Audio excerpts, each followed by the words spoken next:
இன்று முதல் நாடு முழுவதும் QR முறைப்படி எரிபொருள் விநியோகம் எரிசக்தி அமைச்சு அறிவிப்பு.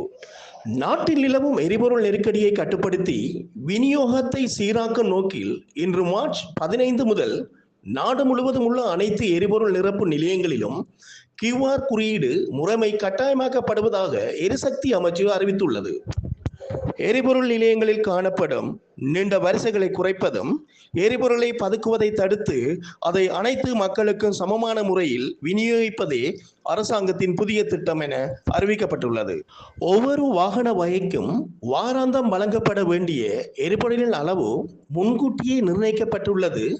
இந்த எல்லைக்கு உட்பட்டே எரிபொருள் வழங்கப்படும். தேசிய எரிபொருள் பாஸ் இந்த திட்டத்தின் கீழ் பதிவு செய்யப்பட்ட வாகனங்களுக்கு மட்டுமே இனி எரிபொருள் விநியோகிக்கப்படும். உங்களுக்காக தமிழ் தேசிய செய்திகளிலிருந்து VK.